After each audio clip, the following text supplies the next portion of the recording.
Assalamualaikum Ustaz, mohon bertanya, bagaimana mensikapi orang tua yang masih sulit untuk dinasehati? Apakah berdosa ketika anak menasehati? Gitu. Orang tua yang salah. Menasehati itu kewajiban Bapak Ibu.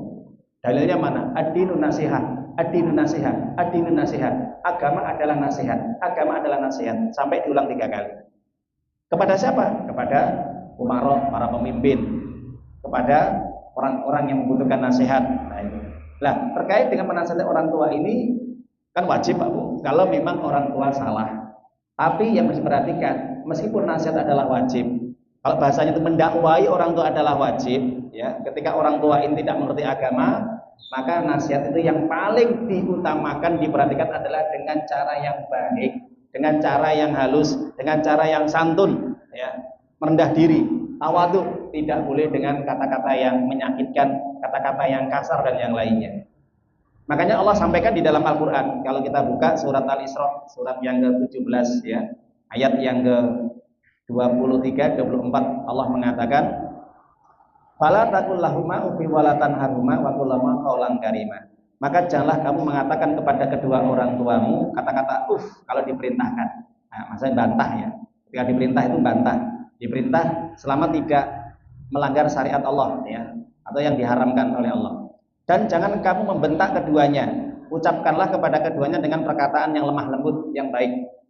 Maka wahfid lahuma janahadzulli minar rahmah wa qur rabbil harhuma kama rabbayani shaghira. Maka Allah mengatakan, dan hendaknya engkau rendahkan dirimu terhadap keduanya. Ini merendahkan itu maksudnya apa? Ketika di hadapan orang tua, ketika kita sedang menasihati, ketika kita sedang mendakwah itu dengan cara yang santun, dengan lemah lembut, dengan cara apa Pak Bu? Sebisa mungkin sama-sama duduk. Ya. Jangan ketika dakwai orang tua berdiri. Nah, itu nggak sopan sebenarnya kalau orang Jawa itu. Kalau mendakwai, memberikan nasihat, orang tua duduk, kita duduk. Insya Allah itu lebih elegan, itu lebih terhormat, lebih sopan, ya, lebih santun. Tapi kalau kita dakwai, ya, kita berdiri, orang tua duduk, ini nggak sopan. Atau orang tua sedang berdiri, kita sedang duduk, ini kurang baik, kurang pas. Ya, jadi para ulama sampai memberikan adab bagaimana cara menasihati orang tua, di samping dengan kata-kata yang lemah lembut, sikap kita, perilaku kita, ekspresi kita, gerakan kita itu juga harus baik.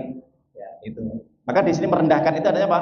Artinya merendahkan itu kita tidak membusungkan dada kita tidak berkata-kata yang kasar, dan tidak betul-betul menimbulkan apa?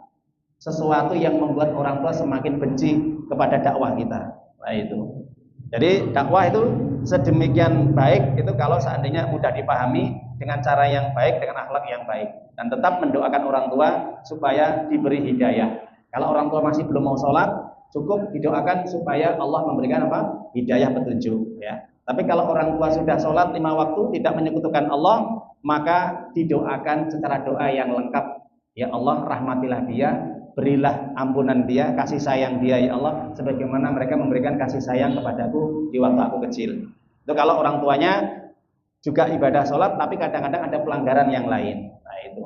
Dan yang terakhir para jamaah ibu, kalau orang tua ngajak untuk menyekutukan Allah, berbuat syirik, ya, melanggar aturan Allah, jangan ditaati. Jangan ditaati. Tapi tetap pergaulilah dengan cara yang baik. Wa in jahadaka alam tusyrika bima laysa laka bil fala tuti'huma wa sayyima fid dunya ma'rufa. Jadi kalau kedua orang tua mengajak untuk menyekutukan Allah, mengajak supaya kamu untuk berbuat syirik kepada Allah, meninggalkan ibadah kepada Allah, jangan ditaati, tapi tetap pergauli dengan cara yang baik. Artinya apa? Tetap hubungan dengan orang tua baik. Jangan kita membenci orang tua hanya gara-gara orang tua masih belum menerima dakwah kita, ini salah kaprah. Ada toh, kadang anak itu membenci orang tua gara-gara orang tua masih belum menerima dakwah kita. Itu salah Pak Bu.